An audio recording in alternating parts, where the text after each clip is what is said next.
Kyiv के पास अभी भी बताया जा रहा है कि रूसी फौज का 64 किलोमीटर लंबा काफिला है। हेलीकॉप्टर से कीव में एंटर करने की कोशिश है, सड़क मार्ग से कीव में एंटर करने की कोशिश है और कल जो जानकारी थी उसके हिसाब से 20 से 25 किलोमीटर की सिर्फ दूरी रह गई थी, लेकिन अब ये दूरी धीरे धीरे कम हो रही है। देखिए कीव के पास ठीक पास 64 किलोमीटर का ये काफिला देखने को मिला है। सैटेलाइट तस्वीरें हैं ये, और इस तस्वीर के माध्यम से आप समझिए कि अब पूरी स्ट्रैटेजिक प्लानिंग के साथ कीव पर एंटर करने की कोशिश है। एक बार फिर से आपको हम तस्वीरें दिखाएंगे। बिग वॉल पर आते हैं और यहां पर अच्छे से तस्वीर देखते हैं। धमाकों की तस्वीरें दिखा रहे हैं और ये है सैटेलाइट तस्वीर। अग्रवाल साहब, आप अपनी बात पूरी करिए और साथ ही बताइए 64 किलोमीटर का ये लंबा काफिला है। ये देखिए यहाँ पर नहीं रह गया कीव में घुसने।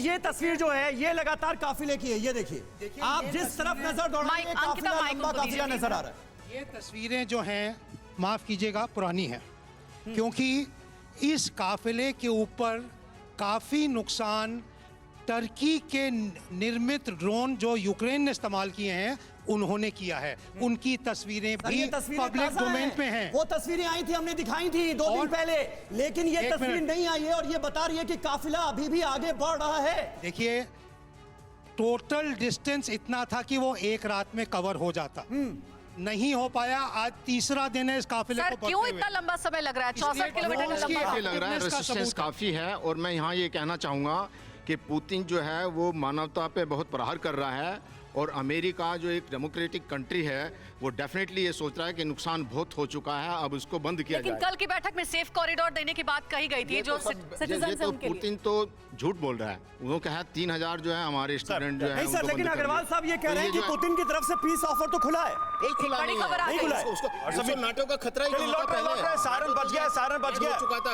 सारन बच गया है। ब्रेकिंग न्यूज़ के लिए देखिए अपडेट सुन लेते हैं। रशिया की उसी के मुताबिक काम किया जा रहा है। रवि खबर और यूक्रेन के बोल्नोवक में रूसी हमले से तबाही मची है। टैंक्स और प्राइवेट प्रॉपर्टी जलकर तबाह हो गए हैं।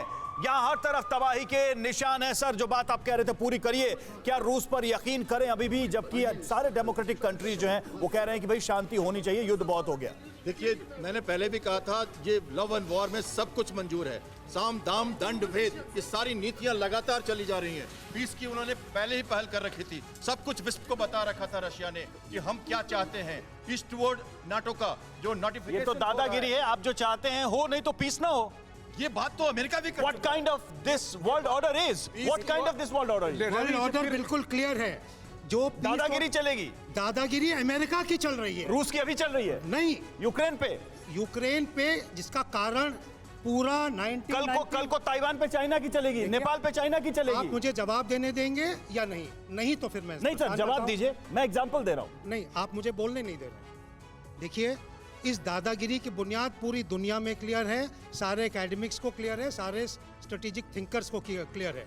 नैरेटिव बनाने की बात जो आप लोग कर रहे हैं, पूरा दुनिया का मीडिया। ठीक है, नैरेटिव को लेकर मनीष कुछ बोलना चाह रहे हैं। मनीष रशिया के पक्ष से देखिए, बात ये है कि दादागिरी किसकी है, नैरेटिव किसकी है, ये तो गया बात की बात है। अब तो ये है कि विनाश हो रहा है, इस विनाश को कैसे रोकेंगे? दरअसल मुझे बहुत हैरानी होती है कि जहां इन्वेडर को भी ये कहा जाता है कि ये विक्टिम है, और उसके जो पीस ब्रेकर है उसी को बताते हैं कि वो पीस मेकर भी है, कि उसने रेड लाइन दी हुई थी, कि उसने ये भी कहा हुआ था कि मैं युद्ध छेड़ दूंगा अगर आप मेरी सब बात नहीं मानोगे, और फिर उसने युद्ध छेड़ दिया।